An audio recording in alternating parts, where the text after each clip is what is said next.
বিসমিল্লাহির রহমানির রহিম। আসসালামু আলাইকুম। আজকে আমরা দেখব বাংলাদেশ বিষয়াবলীর থেকে কয়েকটি গুরুত্বপূর্ণ প্রশ্ন উত্তর। আপনারা প্রশ্নগুলো মন দিয়ে দেখার চেষ্টা করবেন এবং আত্মস্থ করার চেষ্টা করবেন। প্রশ্নে ফিরে যাচ্ছি।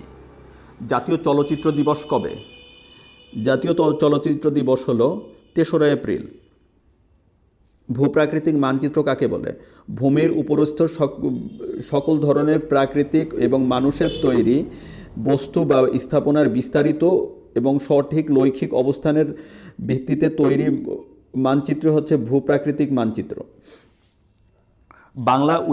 বাংলা ভাষায় লেখায় একমাত্র মুক্তজ্ঞান ভাণ্ডার বাংলা উইকিপিডিয়ার যাত্রা শুরু হয় কবে?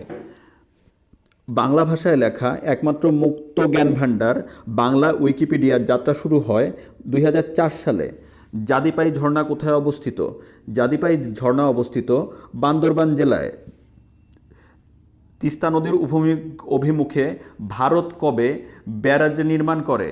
তিস্তা নদীর অভিমুখে ভারত ১৯৮৫ সালে ব্যারাজ নির্মাণ করে। এটা হচ্ছে ভারতের গাজলডোবায় অবস্থিত তিস্তা ব্যারেজ। হামহাম জলপ্রপাত কোথায় অবস্থিত? হামহাম জলপ্রপাত অবস্থিত ইসলামপুর, কমলগঞ্জ, মৌলভীবাজার জেলায় অবস্থিত। ৬০ বছরের ইতিহাসে সর্বোচ্চ মাত্রা এবং দীর্ঘস্থায়ী ভূমিকম্প হয় কবে? ৬০ বছরের ইতিহাসে সর্বোচ্চ মাত্রা এবং দীর্ঘস্থায়ী ভূমিকম্প অনুভূত হয় ১৮ সেপ্টেম্বর ২০১১ সালে। ৬০ বছরের ইতিহাসে সর্বোচ্চ মাত্রার স্থায়ী যে ভূমিকম্প, এটির উৎপত্তিস্থল ছিল ভারতের সিকিম রাজ্যের রাজধানী গ্যাংটকে।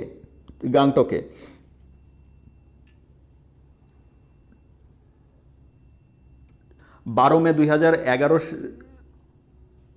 বাংলাদেশ সচিবালয়ের দর্শনার্থীবিহীন দিবস ঘোষণা করা হয় কোন দিনটিকে?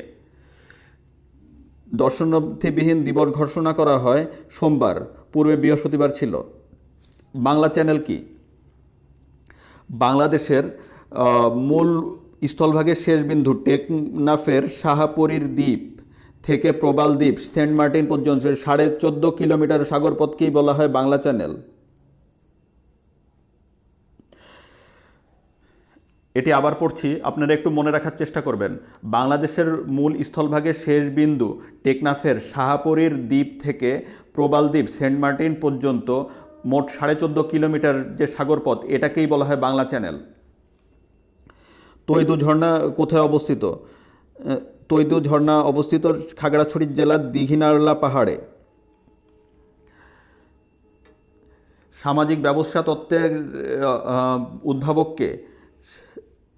সামাজিক ব্যবস্থা তত্ত্বের উদ্ভাবক হচ্ছেন ডক্টর মোহাম্মদ ইউনুস। এনআরবি এর পূর্ণ রূপ কি?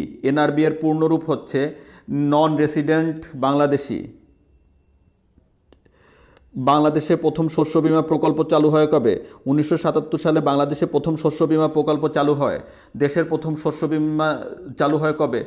দেশের প্রথম শস্য বীমা চালু হয় হচ্ছে মুক্তাগাছা, ময়মনসিংহ। বাংলাদেশ থেকে রপ্তানি হওয়া প্রথম সমুদ্র জাহাজের নাম কি? বাংলাদেশ থেকে রপ্তানি হওয়া প্রথম সমুদ্র জাহাজের নাম হচ্ছে স্টেলা মেরিস। ১৫ মে ২০০৮ সালে আনুষ্ঠানিকভাবে ডেনমার্কের স্টেলা শিপিংয়ের কাছে এটি হস্তান্তর করা হয়। আর্সেনিক দূরীকরণের প্রযুক্তি সনোমিটারের উদ্ভাবককে? আর্সেনিক দূরীকরণের প্রযুক্তি আর্সেনিক দূরীকরণের প্রযুক্তি সনোফিল্টারের উদ্ভাবককে? আর্সেনিক দূরীকরণের প্রযুক্তি সনোফিল্টারের উদ্ভাবক হচ্ছে আবুল হুসাম। তিনি আর্সেনিক দূরীকরণের প্রযুক্তি সনোফিল্টারের উদ্ভাবন করেছিলেন। প্রথম বাংলাদেশি হিসাবে কে মাউন্ট কিলিমাঞ্জারো জয় করেন? সাফিনা শেহনাজ প্রথম বাংলাদেশি হিসাবে মাউন্ট কিলিমাঞ্জারো জয় করেন।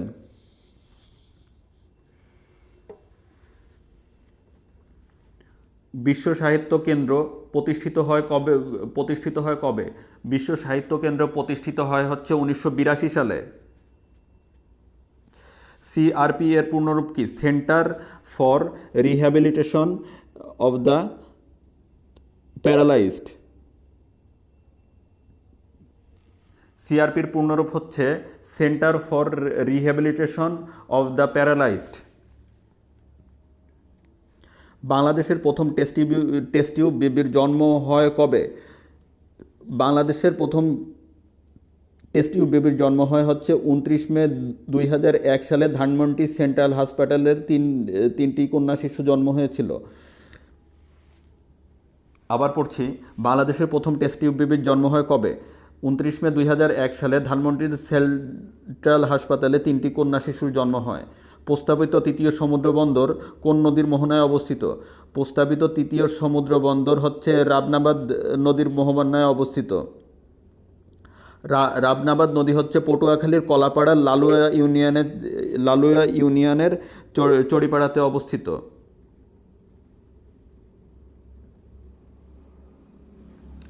ধন্যবাদ ভিউয়ার্স, আজকের ভিডিওটি আমাদের এ পর্যন্তই। আমার ভিডিওগুলি যদি আপনাদের ভালো লেগে থাকে তাহলে আমার চ্যানেলটি সাবস্ক্রাইব করুন এবং নতুন নতুন যদি ভিডিও দেখতে চান তাহলে আপনি পাশে থাকা বেল আইকনটি প্রেস করে রাখুন। এই চ্যানেলের রেগুলারই ভিডিও আমি আপলোড দেওয়ার চেষ্টা করছি। প্রতিদিনের ভিডিওগুলো দেখলে আপনাদের চাকরির যে প্রিপারেশন, এই প্রিপারেশনটি আরও এক ধাপ এগিয়ে যাবে।